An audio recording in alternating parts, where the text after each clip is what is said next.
कौन आपण मैंने भी ब्रेड चॉप खाई खाई कि बोर हो गले थरे एमती ब्रेड आउ पिज रे पकोड़ा बनातु एते टेस्टी लगे आपण बारंबार एमती बनैकी खाइबे आउ पार्टी छाड़बनी एते स्वादिया बहुत कम टाइम रे आउ बहुत सहजरे हो मु आशा करुच्ची मोर रेसिपीटी आपण मानक भल लगे तो निश्चिंत देखु थोड़े ट्राए करी मत निश्चिंत कमेंट करके कहे केमी लगिला।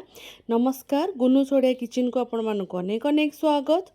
एबे गोटे चॉपिंग बोर्ड नहीं गली से जी आम ब्रेड यूज करवा से ब्रेड नवा आपड़ जी खाइबे जी घरे लोक थे जी क्वांटिटी बनइबे से ब्रेड ने तो सब ब्रेड को मुझे एका साइज रखिले जो ब्रांड हेले भी चलो ब्रेड।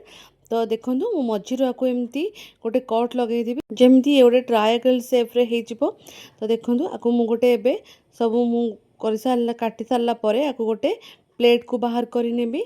एबे आउ गोटे बाउल नवा बाउल रे मुझे दीटा पिज को एमती पूरा सरू सरू काटिकी नहीं आपड़ जी खाइबे से क्वांटिटी पिज ने पिज जहाँ को अधिक भल लगे से अधिक ने दीटा कंचा लंका को मुझे काटी नहीं चुन चुन करी।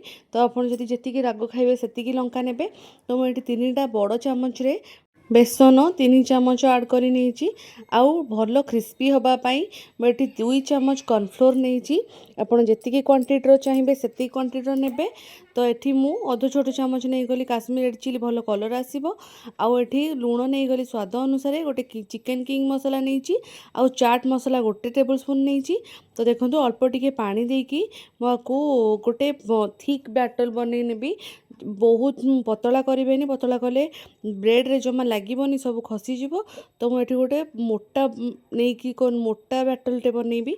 तो देखो एमती मिसई ने सब पिज आउ बेसन को सब मिसई देले एमती जस्ट खाली पकोड़ी छाणला भाया नुहे ताठू टिके मोटा रखिए। गोटे ब्रेड मुझे नहीं गली जो काटिकी रखी थी ए ब्रेड रू ए जो पिज आ मिक्सचरटा बनई बेसन आ पिज मिक्सचरटा आगे ये ब्रेड साइड्रे एमती लगेदेवे चामच साइज रे नहीं तो हाथ साहाଯ୍ୟରେ कले बहुत जल्दी हो। तो देखो गोटे साइज रे मु लगे देछि एबे आ गोटे साइड रे लगेदबा जमती दुई साइड्रे भल भाव लगिज आमको करने बहुत सहज हम आउ क्रिस्पी हम बहुत पिजटा खावाई एमती भी भल लगे। तो एमती ब्रेड रे खाइले आउ भल लगे। देखो आपको दुई साइड्रे लगे सारी एबे आउ गोटे ब्रेड करके आपन को मुझे जल्दी जल्दी देखी दूसरी।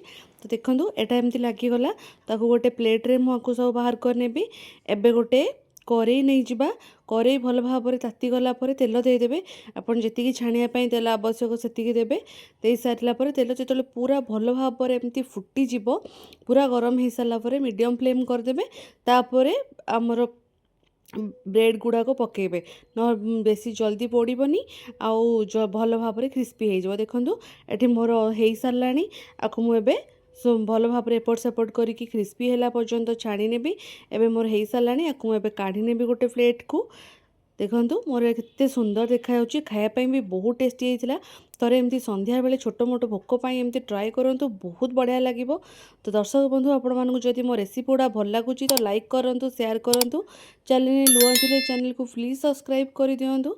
थोड़े एमती ट्राए करेंगे मत कमेंट करके निश्चिंत कहे केमी लगिला जदि मोर किसी भूल थी आपण मैंने भी मत कहींपारे।